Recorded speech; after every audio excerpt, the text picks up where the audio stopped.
Everyone, મારા channel Amil સાસેકમાં આપ બધાનું સ્વાગત છે. આજથી આપણે આપણા સમાજશાસ્ત્ર વિશે યુજીસી નેટ અને સ્લેટ એમાં આપણે સમાજશાસ્ત્રના અમુક સમાજશાસ્ત્રીઓ જે છે, મુખ્ય સમાજશાસ્ત્રીઓ, ભારતીય સમાજશાસ્ત્રીઓ, પ્રાચીન સમાજશાસ્ત્રીઓ અને આધુનિક સમાજશાસ્ત્રીઓનો અભ્યાસ કરશું. તો એક એક સમાજશાસ્ત્રી વિશે આપણે શીખશું. તો પહેલા સમાજશાસ્ત્રી છે શ્યામચરણ દુબે, જેને આપણે એસસી દુબે તરીકે પણ ઓળખીએ છીએ. તો તેનો જન્મ જે છે 1922માં થયો અને મૃત્યુ જે છે 1996માં થયો. હવે એણે કઈ પદ્ધતિ અપનાવી હતી? તો શ્યામચરણ દુબેએ પોતાના અભ્યાસમાં સંરચનાત્મક પ્રકાર્યવાદી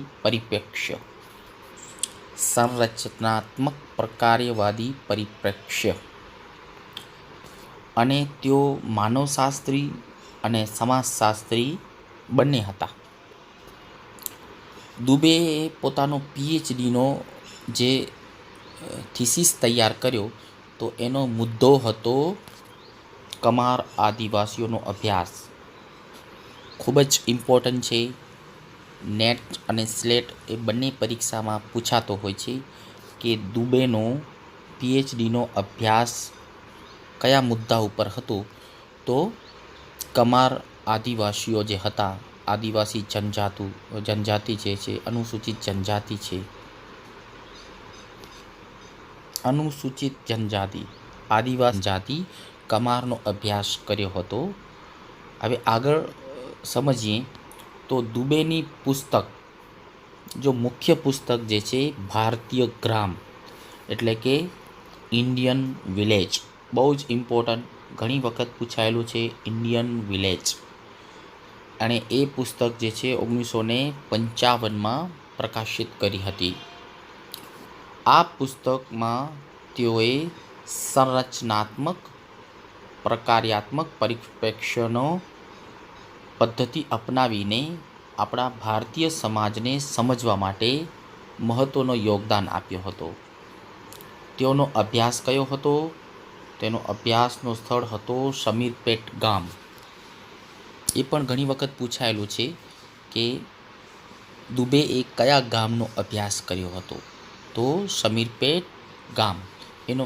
એ ગામની અંદર દુબેએ સંરચનાત્મક પ્રકાર્યાત્મક પરિપ્રેક્ષ્ય પદ્ધતિથી અભ્યાસ કર્યો હતો.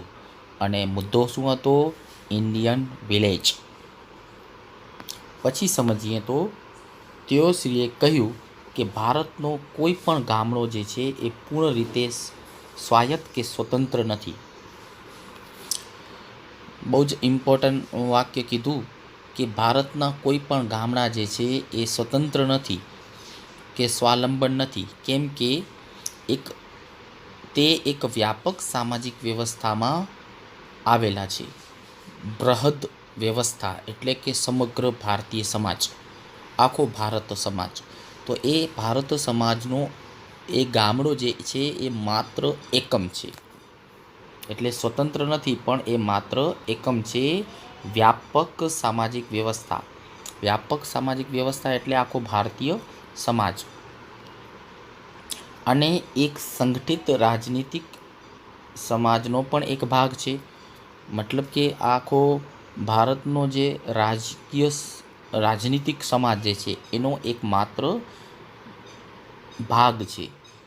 એક વ્યક્તિ માત્ર એક ગ્રામીણ સમુદાયનો સભ્ય નથી. જો એણે સમજાવ્યું છે કે કોઈ પણ વ્યક્તિ જે છે એ માત્ર કંઈક ગામડાનો સભ્ય નથી, પરંતુ તે એક જ્ઞાતિનો પણ સભ્ય છે, ધાર્મિક સમૂહનો પણ સભ્ય છે અને એક જનજાતિની સાથે પણ છે, જે એક વ્યાપક ક્ષેત્રીય પ્રસારની સાથે છે. અને આ બધા જે છે એ વ્યાપક સમાજના ભાગ છે. અને આ વ્યાપક સમાજ જે છે, સામાજિક વ્યવસ્થા જે છે, એમાં ઘણા બધા ગામડાઓ સમાવિષ્ટ છે. અને આ સમાવિષ્ટ સામાજિક વ્યવસ્થા જે છે એ સામાજિક વ્યવસ્થાનો એક ભાગ છે. કોણ? તો ગામડું. તો આ એકમોનો પોતાનું સંગઠન, મતલબ કે દરેક ગામડો હોય તો એનો પોતાનું સંગઠન હોય છે, પોતાની સત્તા હોય છે અને પોતાના નિયમો કે પ્રતિબંધો હોય છે. જે આપણે જોઈએ છીએ કે દરેક ગામડામાં પોતાની એક વ્યવસ્થા હોય છે. હાલના સમયમાં ગ્રામ પંચાયત છે, ગામડાનો એક સરપંચ છે, પછી સભ્યો છે, એ બધા જે છે એ મતલબ એ લોકોનું સંગઠન પણ છે, એ લોકોને સત્તા પણ છે અને એ લોકો પ્રતિબંધો પણ ગામડામાં અમુક નિયમો પણ બનાવે છે. પછી બીજી એક મહત્ત્વની પુસ્તક છે ઇન્ડિયાઝ ચેન્જિંગ વિલેજ, એટલે કે ભારતમાં બદલતા ગામડાઓ એમ કહી શકીએ. તો એ પણ એની ખૂબ જ ફેમસ બુક છે, ઇન્ડિયાઝ ચેન્જિંગ વિલેજીસ અથવા વિલેજ. તો human factor in community development 1958, આ પુસ્તક જે છે 1958માં બહાર પાડી હતી. આ પુસ્તકમાં દુબેએ ભારતીય ગામડાઓ પર સામુદાયિક વિકાસના કાર્યક્રમોની શું અસર થઈ હતી એનો અભ્યાસ કર્યો હતો. વિદ્યાર્થી મિત્રો, પછી સામુદાયિક વિકાસ કાર્યક્રમની રચના થઈ 1955માં. ત્યારે શ્યામચરણ દુબે એ તમામ ગામડાઓમાં, ખાસ કરીને સમીરપેટ ગામડાઓમાં એ જોયું કે સામુદાયિક વિકાસ કાર્યક્રમો જે છે એની અસર જે છે ગામડાઓ પર શું થઈ, એના લીધે ભારતના ગામડામાં શું ફેરફારો આવ્યા એના વિશે પણ અભ્યાસ કર્યો હતો. સામુદાયિક વિકાસમાં માનવીય તત્વોના મહત્ત્વને દર્શાવ્યો. તેઓએ ભારતના વિભિન્ન જે પરંપરાઓ છે અને જાહેર જીવનમાં તેઓની કાર્ય ભૂમિકા જે છે એનું પણ વર્ણન કર્યો છે. મતલબ કે દરેક ગામડાઓની પોતપોતાની પરંપરાઓ હોય છે, દરેક લોકો પોતાની અલગ અલગ શૈલીથી જીવન જીવતા હોય છે અને આ બધી બાબતો જે છે એ બદલતા સમયે લોકોનો જીવનશૈલી તથા એ લોકોની પરંપરામાં પણ પરિવર્તન આવ્યો. તો એના લીધે એનું કારણ શું હતું? તો આધુનિકીકરણ. તો આધુનિકીકરણનો લીધે ગામડાઓમાં શું ફેરફારો આવ્યા તથા આધુનિકીકરણનો શ્યામચરણ દુબે અર્થ અને એની લાક્ષણિકતાઓ પણ દર્શાવી છે પોતાના સ્ટડીમાં. પછી બધી જ જ્ઞાતિઓ અંતર્મુખી છે. પછી શું કહે છે કે બધી જ જ્ઞાતિઓ અંતર્મુખી છે અને તેઓની વચ્ચે એક સ્થિર સામાજિક અંતર છે. જ્ઞાતિઓ અંતર્મુખી છે અને બધી જ્ઞાતિઓ વચ્ચે અંતર પર રહેલું છે. તે ઉચ્ચ સ્તર અને નીચા સ્તરના સાથે તથા ખાનપાન કરવાની મનાઈ છે. હવે દરેક જ્ઞાતિઓમાં શું છે કે જ્ઞાતિ ભેદભાવો છે. એટલે ઉચ્ચ સ્તરના અને નીચા સ્તરના, મતલબ કે ઊંચી જ્ઞાતિ નીચી જ્ઞાતિ સાથે સંબંધ ધરાવતી નથી તથા ઊંચી જ્ઞાતિના લોકો નીચી જ્ઞાતિ સાથે ખાનપાનના વ્યવહારો કરતી નથી. પરંતુ દરેક જ્ઞાતિઓ હોય છે, જુદી જુદી જ્ઞાતિઓના સામાન્ય મૂલ્યો અને દાયિત્વ એમાં શું મળે છે? સમાનતા જોવા મળે છે. જ્યારે કે હિન્દુ અને મુસલમાન એ બે અલગ સમૂહ જોવા મળે છે અને આ બંને સમૂહ જે છે એના સામાજિક અને ધાર્મિક જે છે એની જે ઓળખ જે છે એ પણ અલગ જોવા મળે છે. પછી એણે આધુનિકીકરણ વિશે પણ સમજાવ્યું છે શ્યામચરણ દુબે. તો એમ કહે છે કે આધુનિકીકરણ એ અત્યંત જટિલ ઘટના છે, જેમાં મોટી સંખ્યામાં વિભિન્ન પ્રકારના અલગ અલગ પ્રકારના અંતરસંબંધોમાં પરિવર્તનો આવે છે. દુબે પરિવર્તનનો વાસ્તવિક સંરચનાત્મક પ્રભાવોની સાથે સાથે પરિવર્તનની અમુક પ્રક્રિયાની પ્રકૃતિ પર પણ વિચાર કર્યો હતો.